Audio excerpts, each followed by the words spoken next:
Hey everyone, welcome back. I've been on vacation and I just got back, and today I'm super motivated to talk about how I spent over $7 million on Google paid search and the ultimate checklist for optimizing your Google paid search campaigns. We're going to go through the checklist and I'm going to show you how you can get access to it for absolutely free today. So let's get started.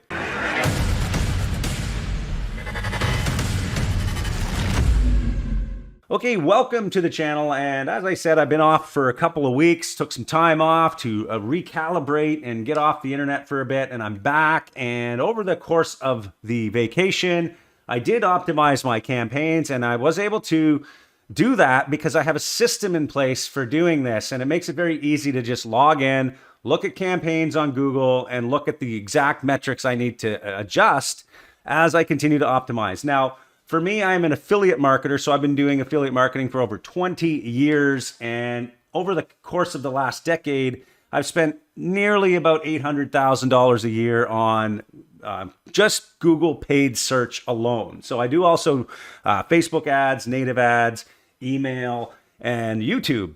But let's talk about Google paid search today and how it works and what you need to do when you're optimizing campaigns, because this is a big question a lot of people have, especially when you come in. So I'm going to pull up my computer without wasting any more time, and we're going to talk about the way that we optimize these campaigns. Okay, so here is inside my Google Manager account. And if you don't have a manager account, that's okay. You can get them. And it just allows you to have multiple sub accounts underneath, which I do when I'm running campaigns on Google paid search. Now, Google paid search works by obviously, people search things on Google and you get your ad up in front of them. And when you get your ad up in front of them, you can get sales. You can see here over the course of the account here, 165,000 sales, with 231,000 conversions and a cost of about 7 million. Now the ROI on that varies depending on what you're running as an affiliate. I differentiate different campaigns. Some campaigns could be 100% ROI. Some might be 10% ROI. So really, it's not about what you're spending. It's about how much you're making, and hopefully you're making a profit. Obviously, I'd be making a profit here, or else I wouldn't be spending $7 million on Google ads. Okay, so inside our portal at Powerhouse Affiliate, just wanted to show you this quickly. We do have some free checklists and some free tools that you can use as an affiliate marketer to get access to our free account and free access to our checklists over here, which we are going to have the new Google Ads optimization checklist that we're going to go through here in a second. Simply click the link down below for our free workshop. There's a free workshop now where I describe the 5 fast steps that you can use to get started with paid traffic as an affiliate marketer. Just join that workshop and you'll get access to our portal, the workshop, and all of our free checklists. Okay. So what do I do when I come in to a Google Ads campaign for Google paid search? The first thing I'm going to be doing is bringing up my checklist. And this is usually something I do after either $500 to $1,000 I've spent on the campaign. Now, if you need more information, again, on how to set up your campaigns compliantly as an affiliate and all that stuff, again, check that workshop. But basically, I'm going to assume you know how to do all of that. And we're going to talk about the actual checklist now going into a Google Ads campaign. I'll bring up a sample campaign too here. Just one second. Okay, so here's a sample campaign we're going to go through today, and I'm not going to go through every single line item of this Google Ads optimization checklist because the video would probably take too long, but I am going to go through the main sections of it.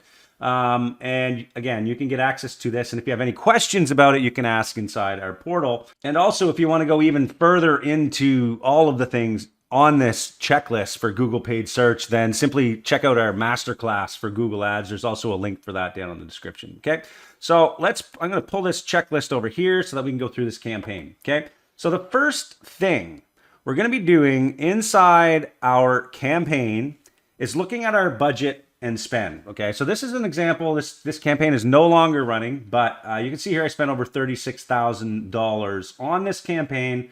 Roughly 700 sales for an average cost per click of $2.09. So when I come into this campaign, the first thing I'm going to do is click on campaign, and I'm going to look at the status. Okay, now of course this one says paused, but sometimes you'll see limited by budget or limited by bid or a couple other limited reasons why your campaign might not be running. So that would be the first thing I'm checking. And I'm checking the total spend to make sure it's following within my daily budget. Now, keep in mind that your daily budget is spread over 30 days. So if you spend a lot today and none tomorrow, don't get paranoid. Just remember that Google decides over the course of about 30 days how much it's going to spend of your daily budget for daily budget pacing, they call it, okay? So the next thing I'm gonna look at is my impression share, okay? So the search impression share. And you can see on this one, we were less than 10% on the impression share. And search lost top impression share due to your ad rank was over 90%. Now this can mean that your bid is too low. It can mean that your quality score is not good enough, and there are ways to improve quality score, of course. But these are things that we would be looking at a high level on our campaign at first, okay? Before we dive into the nitty gritty stuff. We're gonna be comparing the spend versus conversions and looking at the ROI of our campaign here. So one of the metrics I like to look at here is the cost versus the conversion value. You can see here I spent $37,000 Canadian and 692 conversions at about $50 US. Not a huge profit here, about a 10% profit margin, but worth running if you're making that in a decent amount of time. But if your budget would be spent better elsewhere, then maybe you might not want to run this. Okay, so these are things you need to decide right off the bat. So then we look at the next part, which is conversion tracking. We want to make sure that we're getting conversions tracking into our system. And if you're not using a platform like CPV Lab Pro, for example, which I use to track all of my landing pages and my keywords and my devices information, the countries, the IPs, and so much other stuff you can track with CPV Lab Pro, then you're not doing it properly, okay? So check out some other videos on my channel if you're wondering how I do my tracking. But basically the tool I use is CPV Lab Pro, and you can actually get a trial of that program at powerhouseaffiliate.com/CPV Lab Pro, okay? So I know that my conversions are tracking, so I'm not gonna waste a lot of time on that right now. Next, we're gonna look at the Google Ads conversions based on what Google is reporting. So we would look at our conversions column right here, 692 conversions. I'm going to compare that to my CPV Lab Pro. And if it's off by 1 or 2 or whatever, a small percentage of conversions, I'm not too concerned because it could be based on the time zone or some other delay in tracking. But we want to make sure it's roughly close and make sure that our cost per conversions and everything is working, okay?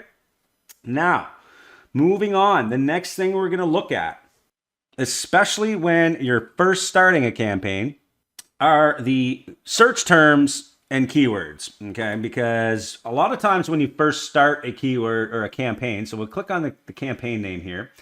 First thing I like to look at is search terms. So I'm gonna come in here, typically right when I start a campaign within a day or two, I'm going to come in here and make sure that some of these keywords aren't killing my campaign, because sometimes you'll find some that don't make sense. Now in this case, I probably already optimized, so there's not a lot here, but girl snoring, for example, that doesn't really make sense for this campaign. Why am I, getting that in impressions? So I can block these things by selecting them, and I can add them as negative keywords, okay? And oftentimes, as soon as you start a campaign, you're gonna find some that just don't make sense, but you're getting traffic for, and that could be based on your match type.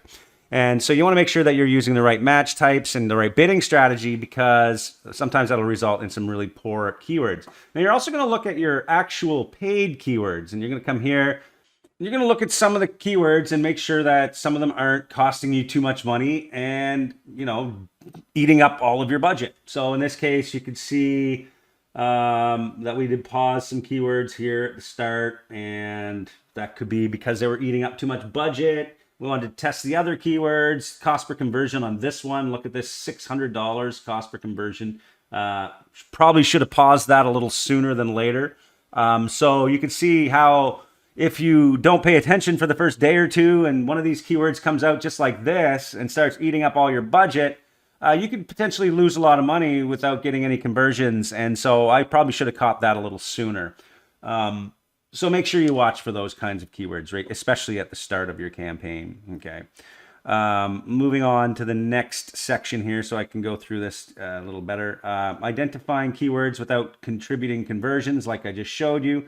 For conversions not meeting your goal, so let's say the CTR is low, so less than, say, 3% or something like that, or whatever it is, you can actually come in here and you can actually look at the search quality score. Now, this campaign's been paused for a while, so that's why we're not getting my quality score updated here. But if you look at the historical quality score here, you can see that the quality score was pretty good on some of these keywords. Now, this one was a little lower at 7 out of 10. Probably not the reason why it failed. It could be because it was on a broad match and there was some kind of keyword in the search term that just kept triggering and costing me too much money. So that's on the checklist to make sure you look at that kind of stuff. And if you start seeing stuff like this, 3 out of 10 here, you might want to pause these because they're not really helping your score, and that's going to result in a much higher cost per click and less delivery, and Google's not going to like it. So I typically look for these keywords like this, and I consider removing them or putting them into their own separate ad groups. Okay. We're looking for keywords that have high spend with no conversions. I'm just looking at the checklist here, and I think we've gone through all that. We talked about negative keywords, and we're also talking about good converting queries. We're going to look at those, and we're going to say, well, okay, this one here looks pretty good. It's coming in at $30. I don't know why it's paused. There must be a reason at the time. Sometimes I go back and I wonder why I paused these keywords. But this, for example, let's look at one that is enabled here. Well, obviously the brand bid is going to be really good here. Let's go conversions and search. So let's say you find a keyword like this one. Obviously, it's going to convert well because it's the actual brand. You're going to want to consider adding that as a phrase and an exact match. Now, there's other ones here that you would also consider that with, and look at the cost per conversion, and you're going to add those also as phrase and exact as well. Okay. Next, we're going to move on to in the checklist, and now we're going to look at the ads themselves. Okay. So inside the ads, you can see we're split testing one ad here. The CTR here on this one was a little lower than this one.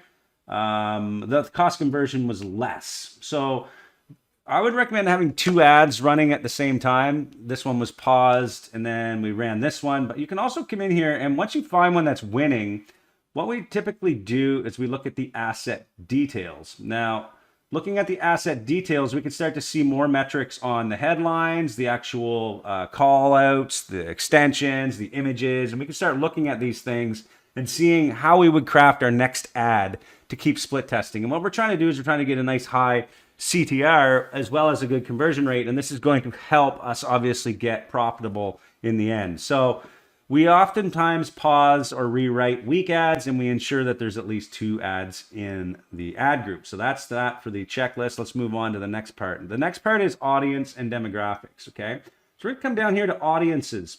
Now, some of the cool things you can do in here in the audience section, I'm not sure if you can do it on a paused campaign, but just let's have a look here. So let's look at the age first. So if you look at the age, yeah, it's not really giving me the option here to do what I want to do in this campaign here. Oh, here it is. Show table.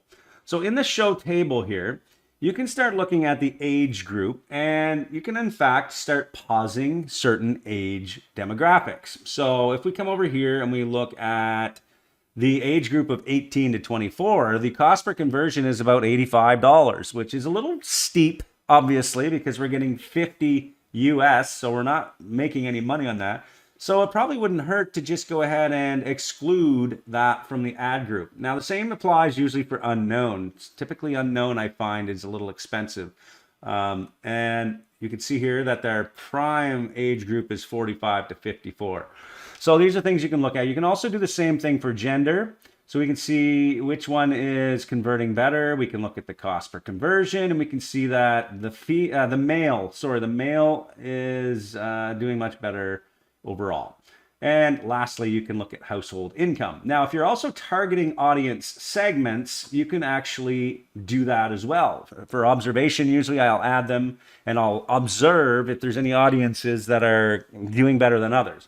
I don't typically start a campaign with an audience unless I've proven that it's actually converting already.